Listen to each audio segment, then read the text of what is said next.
Welcome to लक्ष्य वेद। आज है 15 फरवरी 2021 और 15 फरवरी 2021 से संबंधित करंट अफेयर्स के जितने भी महत्वपूर्ण प्रश्न बन सकते हैं हम इस वीडियो में डिस्कस करेंगे।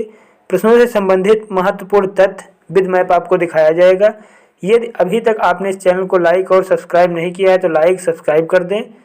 चलिए देखते हैं। प्रश्न देखने से पूर्व हम कल का अभ्यास प्रश्न देख लेते हैं। हमने कल अभ्यास प्रश्न के तौर पर पूछा था, पंडित दीनदयाल उपाध्याय की पुण्यतिथि को किस दिवस के रूप में मनाया जाता है। तो पंडित दीनदयाल उपाध्याय की पुण्यतिथि को समर्पण दिवस के रूप में मनाया जाता है। कई लोगों ने इसका जवाब भेजा है। जवाब भेजने के लिए धन्यवाद। पंडित दीनदयाल उपाध्याय सामाजिक चिंतक, पत्रकार, राजनीतिज्ञ, लेखक, शिक्षाविद और वक्ता थे और ये एक अर्थशास्त्री भी थे। इनका जन्म 25 सितंबर 1916 को नगला चंद्रभाल, मथुरा, उत्तर प्रदेश में हुआ था और इनका निधन 11 फरवरी 1968 को हुआ था। और इनका जो निधन हुआ था 11 फरवरी 1968 को, उसी तारीख को 11 फरवरी को इनकी पुण्यतिथि होती है। उसी तिथि को समर्पण दिवस के रूप में मनाया जाता है। ये 1951 से 1967 तक भारतीय जनसंघ के जनरल सेक्रेटरी रहे थे। तो इस तरीके से इस प्रश्न का जवाब सी सही है, समर्पण दिवस। अब आज के प्रश्न देखते हैं। हाल ही में भारतीय राष्ट्रीय महिला दिवस कब मनाया गया है। तो अभी 13 फरवरी को भारतीय राष्ट्रीय महिला दिवस मनाया गया है। यह दिवस श्रीमती सरोजिनी नायडू की जयंती पर मनाया जाता है। इस बार सरोजिनी नायडू जी की 142वीं जयंती मनाई गई है। इनका जन्म 13 फरवरी 1869 को हैदराबाद उत्तर प्रदेश में हुआ था और ये उत्तर प्रदेश की प्रथम राज्यपाल भी रही, महिला राज्यपाल रही थी। इन्होंने सविनय अवज्ञा आंदोलन, भारत छोड़ो आंदोलन आदि में भाग लिया था और इनका निधन 2 मार्च 1949 को लखनऊ में हो गया था। तो इस तरीके से इस प्रश्न का जवाब सी सही है, 13 फरवरी। नेक्स्ट क्वेश्चन, किस स्पेस एजेंसी ने पहली बार निजी क्षेत्र के लिए उपग्रह परीक्षण केंद्र खोला है। तो अभी इसरो ने निजी क्षेत्र के उपग्रह परीक्षण केंद्र खोला है। अब इसरो ने खोला है।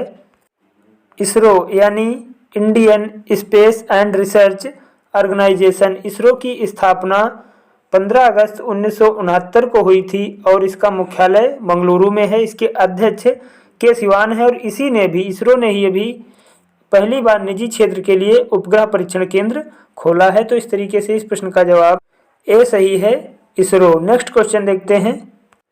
हाल ही में मणिपुर राज्य के उच्च न्यायालय का मुख्य न्यायाधीश किसे नियुक्त किया गया है। तो अभी मणिपुर राज्य के उच्च न्यायालय का मुख्य न्यायाधीश पुलगोरू वेंकट को नियुक्त किया गया है। अब ये मणिपुर के नियुक्त हुए हैं। तो पहले मैप में देख लेते हैं। ये है मैप में मणिपुर। मणिपुर की राजधानी इम्फाल है और मणिपुर राज्य का गठन 21 जनवरी 1972 को हुआ था। मणिपुर के मुख्यमंत्री एन बीरेन सिंह हैं और मणिपुर के राज्यपाल नजमा हेपतुल्ला हैं। मणिपुर में प्रमुख राष्ट्रीय उद्यानों में किबुल लामजाओ नेशनल पार्क है और सिरोही नेशनल पार्क मणिपुर में ही है। मणिपुर में प्रमुख त्योहारों में क्रिसमस त्यौहार मनाया जाता है, चिराबा महोत्सव मनाया जाता है, लाई हरोवा महोत्सव मनाया जाता है, कांग महोत्सव मनाया जाता है और हीराकुंड हिंडो गवा महोत्सव यहीं पर मनाया जाता है। और मणिपुर संगाई महोत्सव भी मणिपुर में ही मनाया जाता है। तो इस तरीके से इस प्रश्न का जवाब बी सही है, पुलगोरू वेंकट।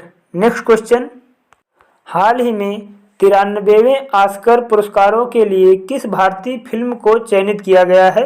तो अभी 93वें ऑस्कर पुरस्कारों के लिए बिट्टू जो है भारतीय फिल्म है, इसको चयनित किया गया है। इस फिल्म को अभी 93वें ऑस्कर पुरस्कारों के लिए चयनित किया गया है। तो इस तरीके से इस प्रश्न का जवाब बी सही है, बिट्टू। नेक्स्ट क्वेश्चन देखते हैं। मल्लिकार्जुन खड़गे को किस पार्टी ने राज्यसभा में नेता प्रतिपक्ष नामित किया है। तो अभी मल्लिकार्जुन खड़गे को कांग्रेस ने राज्यसभा में नेता प्रतिपक्ष नामित किया है। अब ये मल्लिकार्जुन खड़गे को नामित किया है। ये है मल्लिकार्जुन खड़गे और अभी कांग्रेस ने इन्हें राज्यसभा में नेता प्रतिपक्ष नामित किया है। अब इनके बारे में कुछ मुख्य तथ्य देख लेते हैं। कांग्रेस ने राज्यसभा में नेता प्रतिपक्ष के रूप में मल्लिकार्जुन खड़गे को नामित किया है। वे 2014 से 2019 के बीच लोकसभा में कांग्रेस के नेता रहे। खड़गे गुलाम नबी आज़ाद का स्थान लेंगे, यानी कि इससे पहले कांग्रेस के गुलाम नबी आज़ाद राज्यसभा में नेता प्रतिपक्ष थे और अब ये इनका ही स्थान लेंगे। खड़गे, संसद अधिनियम 1977 में विपक्ष के नेताओं के वेतन और भत्ते के अनुसार, यानी कि अंग्रेजी में कहें तो the salary and allowance of leaders of opposition in the parliament act 1977 में यह परिभाषित किया गया है। तो इस तरीके से इस प्रश्न का जवाब बी सही है, कांग्रेस। अगला प्रश्न देखते हैं। हाल ही में सहरिया, खैरुआ, कथौड़ी जनजातियों को मनरेगा में 200 दिन तक काम देने का फैसला किस राज्य सरकार ने किया है? तो अभी सहरिया, खैरुआ, कथौड़ी जनजातियों को राजस्थान सरकार ने 200 दिन तक काम देने का फैसला किया है। अब ये राजस्थान सरकार ने किया है, तो पहले मैप में देख लेते हैं। ये है मैप में राजस्थान।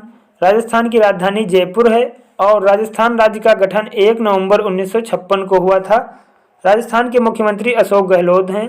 राजस्थान के राज्यपाल कलराज मिश्र हैं और अभी कलराज मिश्र ऐसे पहले राज्यपाल हैं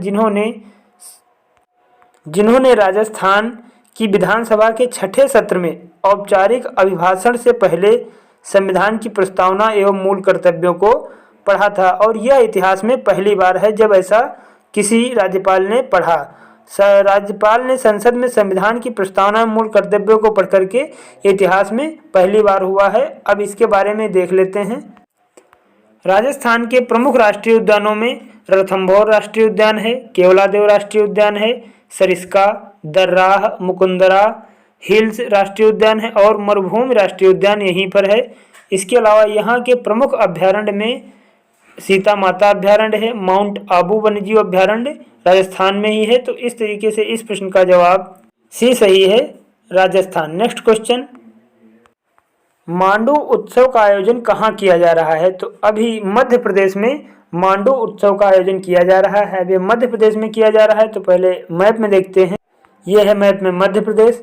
मध्य प्रदेश की राजधानी भोपाल है और मध्य प्रदेश राज्य का गठन 1 नवंबर 1956 को हुआ था।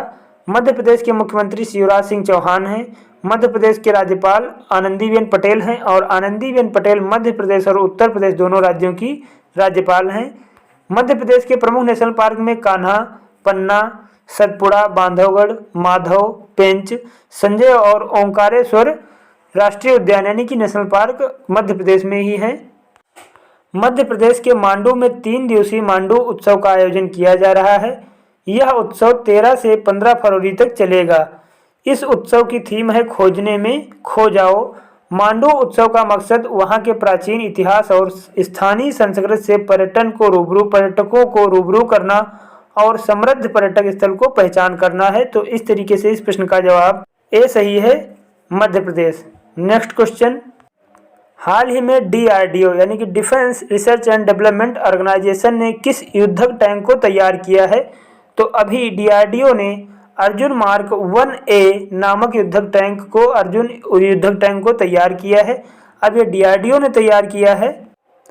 DRDO यानी कि defence science research development organisation. DRDO की स्थापना 1958 को हुई थी और इसके अध्यक्ष जी सतीश रेड्डी हैं। DRDO का मुख्यालय दिल्ली में है और इसका मोटो है वनस्य मूलस्य विज्ञान। यदि संस्कृत में कहें तो वनस्य मूलम विज्ञानम और हिंदी में कहें तो शक्ति की उत्पत्ति ज्ञान में है और अंग्रेजी में स्ट्रेंथ ऑरिजिन साइंस, ये इसका मोटो है, आदर्श वाक्य है। और इसे ने अभी DRDO ने ही अभी युद्धक टैंक को अर्जुन मार्क 1A लॉन्च किया है। अब इसके बारे में देख लेते हैं। हाल ही में DRDO यानी कि defence research and development organisation, Hindi में कहें तो रक्षा अनुसंधान एवं विकास संगठन द्वारा युद्धक टैंक अर्जुन 1A विकसित किया गया है। रक्षा मंत्रालय ने लगभग 8400 करोड़ रुपए की लागत के 118 अर्जुन मार्क फर्स्ट ए को भारतीय सेना में शामिल करने की मंजूरी दी है।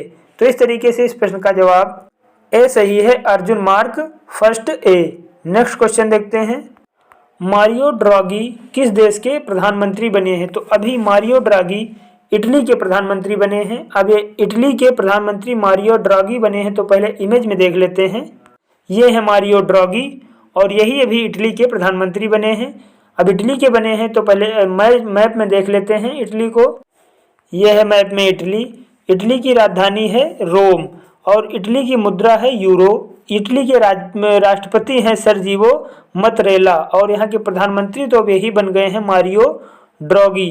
तो इस तरीके से इस प्रश्न का जवाब बी सही है, इटली। नेक्स्ट क्वेश्चन देखते हैं।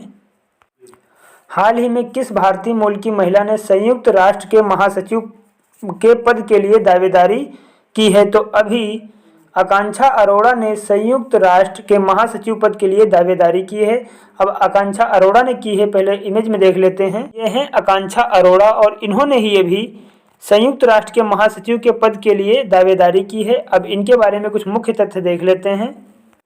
हाल ही में संयुक्त राष्ट्र में कार्यरत भारतीय मूल की महिला कर्मचारी आकांक्षा अरोड़ा ने संयुक्त राष्ट्र के महासचिव पद के लिए दावेदारी की है। आकांक्षा इस पद पर दावेदारी करने वाली पहली महिला हैं। वर्तमान में संयुक्त राष्ट्र के महासचिव एंटोनियो गुटेरस हैं तथा नए महासचिव का कार्यकाल 2022 से जनवरी 2022 से शुरू होगा और उसी के लिए इन्होंने भी दावेदारी पेश की है। तो इस तरीके से इस प्रश्न का जवाब सी सही है, आकांक्षा अरोड़ा। अब आज का अभ्यास प्रश्न देख लेते हैं। हमारा आज का अभ्यास प्रश्न है, द्वितीय भारतीय समुद्री शिखर सम्मेलन 2021 का आयोजन किस मंत्रालय द्वारा किया जाएगा?